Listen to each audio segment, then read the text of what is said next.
This video contains mature language, so watch out and take care. Before starting a video, let me tell you a simple story. There are 10 kids playing in the garden, and nearby there is a big water pot. In that water pot, if you pour 100 glasses of water, it will be full. So whenever kids are drinking water, only one kid is pouring up the pot with a glass of water. So how many hours will it take to empty that pot? The answer is after 11 hours, the water pot will be full empty. Now, let's go to the second scenario, the same water pot and kids situation, but now 9 kids are pouring up the water pot after drinking the water. So how many hours will it take to empty the water pot? The answer is that after around 100 plus hours, the water pot will be empty. Remember the two answers. One answer is 11 hours, and the second answer is around 100 plus hours. Now let's start the video. Currently, Indians are the #1 for migrating to other countries according to real data. China's retention is around 95%, and India's retention is around 5%. 95% of people are coming back to China after going abroad, and 5% of Indians are coming back to India after going abroad.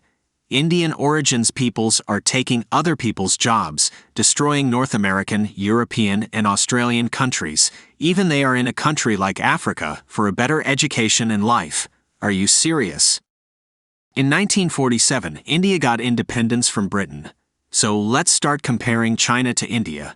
Before the 1960s, data wasn't available on the internet. In 1960, India's per capita income was $83 per year, and China's income was $90 per year. As you can see in the image, there is only a 5 or 10% difference between the people of the two countries. Currently, China's per capita income is approximately $13,000, and India's per capita income is $2,200 per year. So what's happened in the last 60 years? Between 1960 and 1993, lots of Chinese and Indians were moving abroad for better education or money, but that was wrong.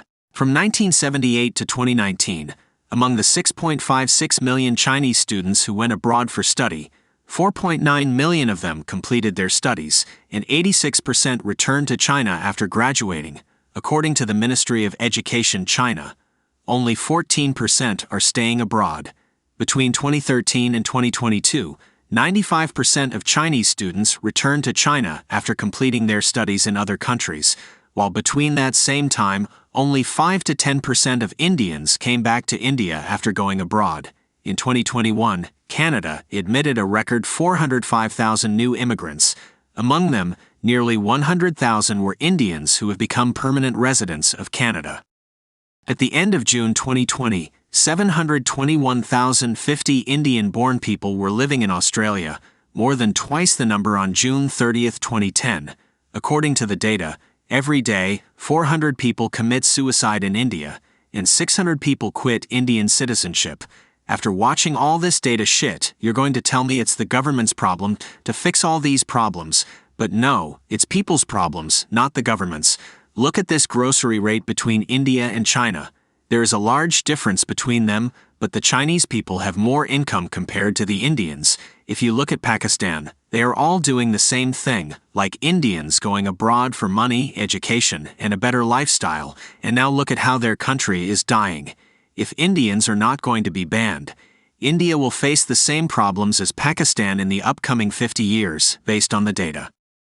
Also, between 2003 and 2013, Chinese people were doing a lot of production, but those products were not that successful. After that, they were building world-class products. Now, in 2023, most of the big products are being produced by Chinese companies, and India has just started producing products. India will never touch the Chinese, because their mentality is a slave mentality, not a creator mentality. Let me know your thoughts on this, and if you would like to watch the second part, please let me know in the comment section.